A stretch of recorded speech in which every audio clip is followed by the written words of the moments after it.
अंत भले का भला। जो जैसे कर्म करता है उसको वैसा ही फल प्राप्त होता है। और इसी पर आधारित है हमारी आज की कहानी। प्राचीन काल में तक्षशिला नगरी में एक राजा राज्य करता था। उसके पुत्र सोमेश्वर और उसके मंत्री के बेटे इंद्रदत्त में गहरी मित्रता थी। दोनों ने काशी में एक साथ अनेक विद्याओं में ज्ञान प्राप्त किया था। राजकुमार सोमेश्वर परकाया प्रवेश में ज्ञानी था, वहीं मंत्री पुत्र इंद्रदत्त किसी भी मृत व्यक्ति को जीवित कर सकता था। राजकुमार सोमेश्वर का विवाह मगध की राजकुमारी चंद्रबदन के साथ हुआ था। अपने नाम के अनुरूप राजकुमारी बहुत अधिक सुंदर थी और वो भी कई विद्याओं में निपुण थी। सोमेश्वर अपनी पत्नी से बहुत प्रेम करता था। एक दिन सोमेश्वर ने जंगल में जाकर आखेट करने का मन बनाया। उसने इंद्रदत्त को बुलाया और कहा कि क्यों ना हम जंगल में शिकार के लिए चलें। यह सुनकर इंद्रदत्त बोला कि मेरा मन भी वन विहार करने को हो रहा है। जब से हम काशी से आए हैं तब से कहीं नहीं गए, इसी बहाने सैर का मौका भी मिल जाएगा। और दोनों अपने अपने घोड़े पर बैठकर जंगल की ओर चल पड़े। जंगल में दोनों ने एक मृत शेर को देखा। मृत शेर को देखकर राजकुमार ने कहा, लगता है इसका अभी अभी किसी ने शिकार किया है। इंद्रदत्त ने भी हाँ में हाँ मिलाई। कुछ देर तक दोनों ने इंतजार किया कि शायद कोई शिकारी उसको लेने आ जाए। काफी देर तक जब कोई नहीं आया तब इंद्रदत्त के मन में एक विचार आया। उसने राजकुमार से कहा कि क्यों ना हम इस शेर पर अपनी विद्या का परिचय दें। सोमेश्वर बोला, विचार तो बुरा नहीं है, तुम अपनी विद्या से इसके मृत शरीर में प्राण डालो। इसके बाद मैं अपनी विद्या का प्रयोग कर इसके शरीर में प्रवेश कर अपने ज्ञान का परिचय दूंगा। इंद्रदत्त ने अपनी विद्या के मंत्र पढ़ने शुरू किए। देखते ही देखते मृत शेर जीवित हो उठा और उसकी दृष्टि सबसे पहले राजकुमार पर पड़ी और वो राजकुमार पर झपट पड़ा। ये देखकर इंद्रदत्त ने उसे सावधान किया, सोमेश्वर संभलो, सिंह तुम पर आक्रमण कर रहा है। राजकुमार सोमेश्वर सावधान हो गया और जैसे ही क्रोध से दहाड़ता हुआ शेर उसके निकट पहुंचा, राजकुमार ने अपनी तलवार से उसकी गर्दन पर वार कर दिया। शेर वहीं ढेर हो गया। इंद्रदत्त ने बोला, बाल बाल बच गए, वरना अनिष्ट हो जाता। राजकुमार ने इंद्रदत्त से कहा, यदि आज सही समय पर तुमने मुझे सावधान न किया होता तो यह शेर आज मुझे काल का ग्रास बना ही देता। आज तुमने मुझ पर यह उपकार करके मेरे हृदय में और भी अधिक सम्मान बना लिया है। मित्र इंद्रदत्त, मैं चाहता हूं कि आज मैं तुम्हें अपनी विद्या का ज्ञान कराऊं। यह तो और भी अच्छी बात है, इंद्रदत्त ने बोला। तुम्हारी विद्या जान लेने के पश्चात मैं तुम्हें अपनी विद्या सिखाऊंगा। तत्पश्चात दोनों ने एक दूसरे को अपनी अपनी विद्या सिखाई। राजकुमार ने इंद्रदत्त को परकाया प्रवेश की विद्या दी तो इंद्रदत्त ने राजकुमार को किसी मृत व्यक्ति को जीवित करना सिखाया। फिर दोनों वापस नगर के लिए लौट पड़े। कुछ दिन पश्चात सोमेश्वर के पिता राजा चंद्रहास का निधन हो गया और सोमेश्वर को राजा बनाया गया। राजा के मंत्री इंद्रदत्त के पिता ने अपने राजा के मरने के बाद संन्यास ले लिया, जिससे मंत्री पद की जिम्मेदारी इंद्रदत्त पर आ गई। सत्ता और वैभव का सुख पाते ही इंद्रदत्त के मन में बेईमानी की भावना जागने लगी। वो सोचता कि सत्ता का सुख तो कुछ और ही है, अब मुझे कुछ ऐसा करना चाहिए कि जिससे ये सुख और वैभव हमेशा मेरा ही रहे। और ये तभी संभव है जब सोमेश्वर को सत्ता से वंचित कर दिया जाए, तब ये राज्य मेरा होगा और सभी मेरे आदेश अनुसार कार्य करेंगे। और इसी प्रकार एक दिन मैं रानी चंद्रबदन को अपनी पत्नी बनाकर सुख भोगूंगा। ऐसे कुलसित विचार मन में आते ही उसने राजा से कहा, राजन, हमें आखेट पर गए बहुत दिन बीत गए हैं, क्यों ना हम दोनों समय निकालकर एक साथ आखेट पर चलें। राजा ने अपने मित्र की बात मान ली और दोनों आखेट के लिए चल पड़े। इस बार जब वो दोनों जंगल में पहुंचे तो उन्हें एक वृक्ष के नीचे एक बंदर का मृत शरीर दिखाई पड़ा, जिसे देखकर इंद्रदत्त के मन में कुटिल भावनाएं पनपने लगी और उसे लगा कि सौभाग्य से ही मुझे यह अवसर मिला है। कुछ सोचकर उसने सोमेश्वर से कहा, राजन, बहुत दिन हो गए हमने अपनी विद्या का परीक्षण नहीं किया, तो क्यों ना इस बंदर के मृत शरीर पर हम अपनी विद्या का प्रयोग करें।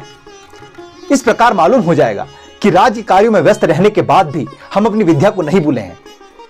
सोमेश्वर बोला, विचार तो उत्तम है, मैं अपनी विद्या द्वारा इस बंदर के शरीर में प्रवेश करता हूं। यह सुनकर इंद्रदत्त ठहाका मारकर हंस पड़ा और क्रूर स्वर में बोला, मूर्ख सोमेश्वर, अब मैं तुम्हारे शरीर को कभी खाली नहीं करूंगा।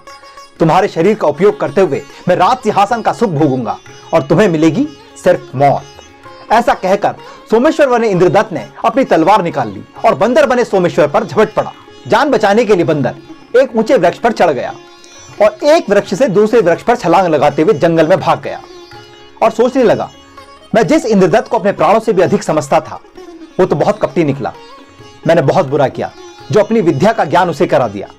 अब ना जाने वो राजा बनकर क्या गुल खिलाएगा। उधर जब सोमेश्वर बना इंद्रदत्त बंदर को पकड़ने में नाकाम हो गया तो वो सोचने लगा, आज तो सौभाग्य से ये बंदर मेरे हाथों से बच निकला।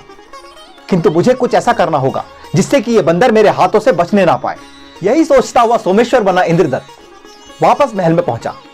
इससे पहले उसने सुरक्षा की दृष्टि से अपने मृत शरीर को एक सूखे कुएं में फेंक दिया ताकि बंदर बना सोमेश्वर उसके शरीर में प्रवेश न कर सके। बहरहाल जब राजमहल में उस पर किसी ने शक नहीं किया तो वो ठाठ से राज सिंहासन पर आकर बैठ गया। उसने नगर भर में प्रचारित करवा दिया कि उसका मंत्री वन में एक सिंह के द्वारा मारा गया है।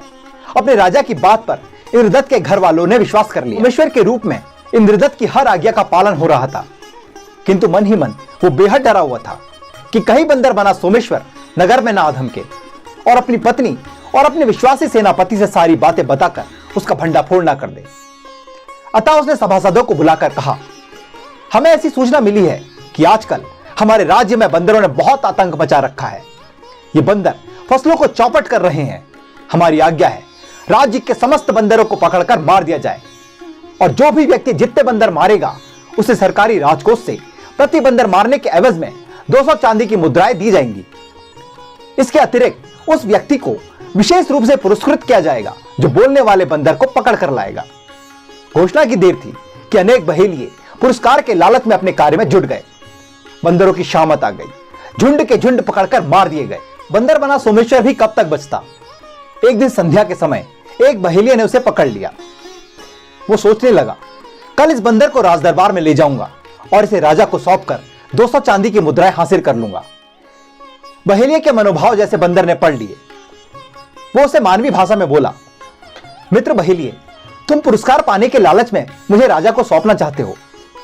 मेरी बात सुनो, यदि तुम मुझे किसी तरह रानी चंद्रबदन के पास पहुंचा दो तो मैं तुम्हें ढेर सारा धन दिलवा दूंगा। तब तुम्हें आगे किसी चीज का अभाव नहीं रहेगा। एक बंदर को मानवी भाषा में बोलते देखकर बहेलिया अचंभित रह गया। उसने आश्चर्य से पूछा, क्यों भाई, कौन हो तुम? बंदर या उसके वेश में कोई जिन्न हो? मुझे आश्चर्य हो रहा है कि तुम हमारी भाषा कैसे बोल रहे हो। बंदर ने कहा, ना तो मैं कोई जिन्न हूं और ना मैं कोई बुरी आत्मा। मैं अभागा तो भाग्य का मारा हुआ एक साधारण सा प्राणी हूं। खैर, तुम्हें यह जानने की कोई आवश्यकता भी नहीं है। मैंने तुम्हारे सामने एक प्रस्ताव रखा है। यदि तुम उसके अनुसार मुझे रानी चंद्रबदन के पास पहुंचा दो तो मैं तुम्हारा बहुत ही उपकार मानूंगा। मेरा विश्वास करो, मैं तुम्हें करोड़पति बनवा दूंगा। धन के लालच में बहेलिये ने बंदर का प्रस्ताव मान लिया। वो बोला, मुझे तुम्हारा प्रस्ताव मंजूर है। अब मैं तुम्हें ना तो मारूंगा और ना ही राजा को सौंपूंगा। बताओ और क्या चाहते हो मुझसे? बंदर ने कहा, तुम मुझे कागज, कलम और दवात ला दो। मैं तुम्हें रानी के नाम एक संदेश लिख कर दे दूंगा। तुम किसी तरह मेरे इस संदेश को रानी चंद्रबदन तक पहुंचा देना और रानी तुम्हें भरपूर उपहार दे देंगी। और अगर रानी ने मुझे मनचाहा पुरस्कार ना दिया तो? बहेलिये ने आशंकित स्वर में पूछा। तब तुम लौटकर मेरे साथ जैसा व्यवहार करना चाहो कर लेना। मैं तुम्हारे बंधनों में बंधा हूं, बंदर ने कहा। तब बहेलिये ने कहीं से कागज, कलम और दवात का प्रबंध किया। बंदर बने राजा ने रानी चंद्रबदन के नाम एक पत्र लिखा जिसमें इंद्रदत्त ने जो कुछ भी उनके साथ किया था वो सारी बातें विस्तार से लिख दी। साथ ही वो ये लिखना भी ना भूला कि इस समय मैं इस पत्रवाहक के बंधन में हूं, इसे भरपूर धन देकर मुझे छुड़ा लेना। लेकिन यहां बहेलिये से एक भयंकर भूल हो गई। जिस पड़ोसी बहेलिये के यहां से वो लेखन सामग्री लेकर आया था उसे उस बहेलिये पर संदेह हो गया कि यह बहेलिया तो अनपढ़ है, तब ये लेखन सामग्री किस प्रयोजन से मांग कर ले जा रहा है। अतः उसके जाने के बाद पड़ोसी बहेलिया धीरे से अपने घर से बाहर निकला और खिड़की के साथ सटकर खड़ा हो गया। फिर जब उसने बंदर और बहेलिये की वार्तालाप सुनी तो राजा की घोषणा उसके जहन में कौंध गई। वो विचार करने लगा, ये तो वही बोलने वाला बंदर मालूम होता है जिसको पकड़ने के लिए राजा ने विशेष इनाम की घोषणा कर रखी है। इस बहेलिये से इस बंदर को खरीद लेना चाहिए। फिर जब इसे राजा के पास ले जाकर भेंट करूंगा तो वो मुझे विशेष इनाम देंगे। जब अगले दिन बहेलिया राजमहल पत्र ले जा रहा था तो पड़ोसी बहेलिये ने उसे रोककर पूछा, मित्र, कल तुमने जो बंदर पकड़ा था वो मुझे बहुत पसंद है। तुम चाहो तो मैं उसे खरीद सकता हूं। बहेलिये के मन में लालच पैदा हो गया। मोल भाव हुआ तो बहेलिये ने 200 स्वर्ण मुद्राओं के बदले वो बंदर पड़ोसी बहेलिये को सौंप दिया। उसी दिन दोनों व्यक्ति अलग अलग समय पर अलग अलग उद्देश्यों से राजमहल की ओर चल पड़े। जिस बहेलिये ने बंदर को पकड़ा था उसके मन में विचार उठ रहे थे, अच्छा हुआ जो मैंने अपने पड़ोसी बहेलिये से बंदर द्वारा लिखे पत्र का जिक्र नहीं किया। अब यह पत्र रानी को सौंप दूंगा और उससे मनचाहा पुरस्कार प्राप्त कर लूंगा। बंदर को खरीदने वाला बहेलिया कुछ अलग सोच रहा था। अच्छा ही हुआ जो इस बहेलिये को राजा की विशेष घोषणा का पता नहीं चला। यदि इसे पता चल गया होता तो यह कभी भी इस बंदर को मेरे हाथ बेचने को तैयार नहीं होता। बंदर बना राजा कुछ और सोच रहा था। उस बहेलिये ने मुझे इस बहेलिये के हाथ बेच तो जरूर दिया है, किंतु उसने मेरे पत्र का जिक्र इससे नहीं किया। ईश्वर करे वो पत्र सही सलामत मेरी पत्नी के पास पहुंच जाए, किंतु यदि उस बहेलिये के मन में खोट आ गया तब फिर मेरी मुक्ति असंभव है। इंद्रदत्त निश्चय ही मुझे मरवा डालेगा। तीनों ऐसे ही विचार सोचते हुए नगर में जा पहुंचे। सबसे पहले वो बहेलिया महल में पहुंचा जिसने बंदर को पकड़ा था। उसने रानी को बंदर का पत्र सौंपा और इनाम हासिल करके वहां से चल पड़ा। रानी ने अपने पति की लिखावट तुरंत पहचान ली। उसने पूरा पत्र पढ़ा। पत्र पढ़कर बुद्धिमान रानी तुरंत ही समझ गई। तब उसने अपने मन में सोचा, तो ये सारा छल कपट इंद्रदत्त का पैदा किया हुआ है। अब मैं समझ गई, जब से वो वन से लौटा है क्यों उसके स्वभाव में बदलाव पैदा हो गया है। मेरे स्वामी को बंदर बनाकर ये दुष्ट स्वयं राजा बनकर शासन कर रहा है, लेकिन मेरा नाम भी चंद्रबदन है। इंद्रदत्त को ऐसा कठोर दंड दूंगी कि उसकी 7 पीढ़ियां याद रखेंगी। ऐसा निश्चय कर रानी ने अपनी सेविका को बुलाया और उसे आदेश दिया, चंद्रिका तुम तत्काल बाजार जाओ और मेरे लिए 2 चीजें खरीद कर लाओ। सेविका ने पूछा, कौन सी 2 चीजें महारानी? रानी ने कहा, एक तो पिंजरे सहित तोता, दूसरा एक मेमना। सेविका तुरंत चीजें लेने चली गई। जाते जाते रानी ने उसे हिदायत दी कि यह काम वो राजा के कर्मचारियों की नजर बचाकर करे, अन्यथा जिस काम को वो अंजाम देना चाहती है उसमें विघ्न पड़ने का भय है। जल्दी ही दासी चंद्रिका ने दोनों चीजें लाकर रानी को सुपुर्द कर दी। उधर वो बहेलिया जो पत्र सौंपकर रानी से पुरस्कार ले गया था, नगर से बाहर आया। शीघ्र ही उसे पता लग गया कि राजा ने बोलने वाले बंदर को पकड़कर लाने वाले व्यक्ति के लिए विशेष पुरस्कार की घोषणा की हुई है। यह सुनकर उसके दिमाग में एक विचार कौंध उठा। उसने सोचा, रानी से पत्र पहुंचाने के बदले तो धन मिल ही गया है, लगे हाथ क्यों ना राजा को उस बंदर की सूचना देकर कुछ धन पुरस्कार वहां से भी ले लिया जाए। ऐसा विचार कर वो राजा के दरबार में पहुंचा। वहां उसने राजा के सम्मुख कहा, अन्नदाता, जिस बोलने वाले बंदर को पकड़ने के लिए आपने विशेष पुरस्कार की घोषणा की है उसका विशेष अधिकारी मैं हूं। राजा ने पूछा, तुम कैसे अधिकारी हो सकते हो? वो बंदर तो तुम्हारे पास है ही नहीं। अन्नदाता, मैंने उस बंदर को पकड़ लिया था, किंतु मुझसे मेरे पड़ोसी ने वो जबरदस्ती छीन लिया। मैं आपसे न्याय मांगने आया हूं। अन्नदाता, या तो मेरे पड़ोसी से छीनकर वो बंदर मुझे दिलाया जाए या फिर इनाम की राशि मुझे दी जाए। तुम हमें अपने पड़ोसी का पता बता दो, राजा ने कहा। पहले हम उसे दरबार में बुलाकर उससे पूछताछ करेंगे कि तुम्हारी बात सही है या झूठ, तभी सच और झूठ का फैसला होगा। बहेलिये ने अपने पड़ोसी का पता बता दिया और राजा से किसी प्रकार का पुरस्कार ना मिलने के कारण निराश होकर वहां से चला गया। बहेलिये के जाते ही राजा ने अपने कुछ सैनिक बुलाए और बहेलिये द्वारा बताए पते पर रवाना कर दिए ताकि वो उस बहेलिये को पकड़कर ला सके। उधर इन सब बातों से अनभिज्ञ दूसरा बहेलिया बंदर के गले में रस्सी बांधकर नगर में पहुंचा।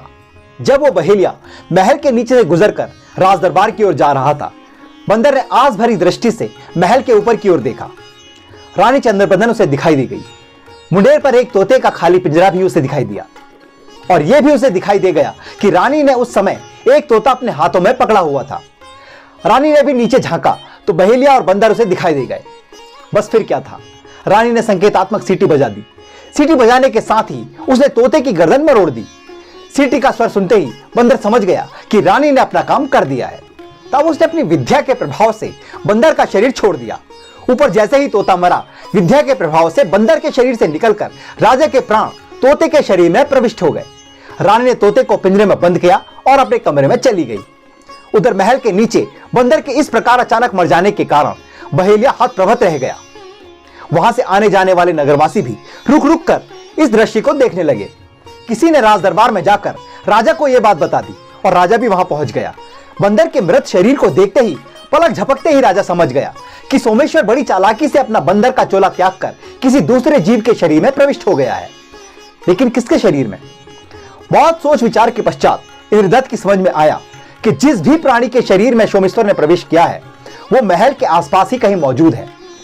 तब उसने सैनिकों को वहां मौजूद सभी पशु पक्षियों को पकड़ के लाने का आदेश दे दिया और स्वयं महल के भीतर चला गया।